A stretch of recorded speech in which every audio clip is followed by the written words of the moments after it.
মাত্র ৮ জন বিডিআর সদস্যের কাছে শোচনীয় পরাজয় বরণ করতে হয় ভারতীয় সীমান্তরক্ষী বাহিনীকে।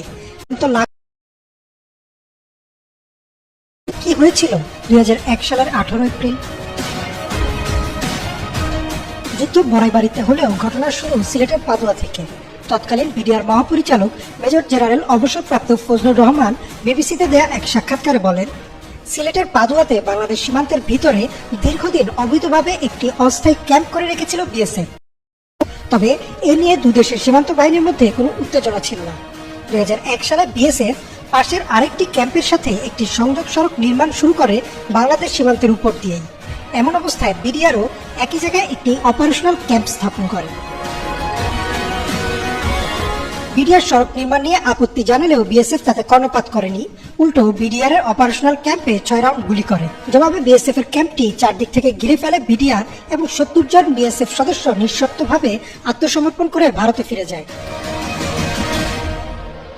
প্রতিবেদনে আরো উঠে আসে যে লজ্জাজনক এই ঘটনার প্রতিশোধ নিতে পরিকল্পনা শুরু করে বিএসএফ এবং কুড়িগ্রামের বড়াইবাড়ি বিডিআর ক্যাম্প দখলে নেওয়ার প্রস্তুতি নেয়।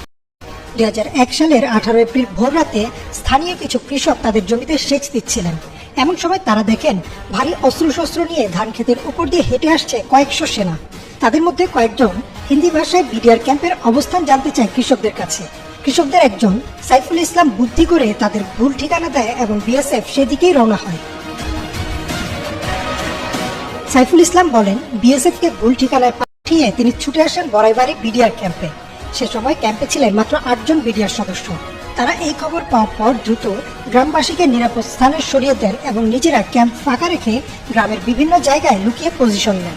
কৃষক সাইফুল ইসলাম নিজেও আনসারের প্রশিক্ষণপ্রাপ্ত ছিলেন। তিনিও অস্ত্র হাতে নেন বিডিআর সদস্যদের সাথে। এরপর অপেক্ষা। স্থানীয় বেশ কিছু বাসিন্দা বিবিসিতে দেয়া সাক্ষাৎকারে বলেন, বিএসএফ সদস্যরা ভুল ঠিকানা থেকে আবার গ্রামের দিকে ফিরে আসে এবং বিডিআর ক্যাম্পটি খুঁজে পায়। সাথে সাথে তারা ক্যাম্প লক্ষ্য করে এলোপাতাড়ি গুলি ছুটতে থাকে। কিছুক্ষণ গুলি ছোড়ার পর তারা ভাবেন হয়তো বিডিআর সদস্যরা ভয় ক্যাম্প ফাঁকা রেখে পালিয়ে গেছেন। এমন সময় বিএসএফ সদস্যদের মাঝে রেখে চারদিক থেকে গুলি করা শুরু করেন ৮ জন বিডিআর সদস্য। বিএসএফ মনে করে তাদের হয়তো চারদিক থেকে ঘিরে ফেলা হয়েছে। তারা দিক বিদিক শূন্য হয়ে এলোপাতাড়ি গুলি করতে থাকে এবং পিছিয়ে যায়। প্রথমে গ্রামবাসী পালিয়ে গেলেও ভোর ৫টা থেকে যখন প্রচন্ড গোলাগুলি শুরু হয়, তাদের মধ্য থেকে আনসারের ট্রেনিং প্রাপ্ত আরো ১২ জন ফিরে এসে বিডিআর এর সাথে মিলে প্রতিরোধ গড়ে তোলেন।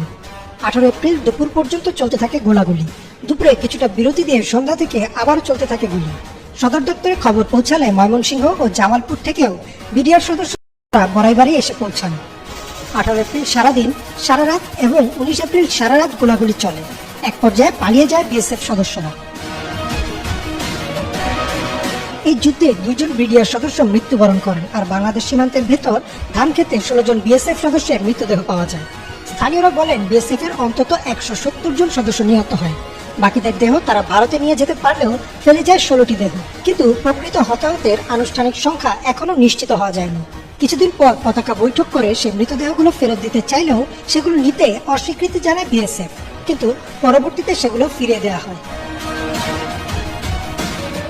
২০০১ সালের ৭ মে ইন্ডিয়া টুডেতে প্রকাশিত একটি প্রতিবেদনে এই ঘটনার তীব্র ক্ষোভ জানায় ভারত।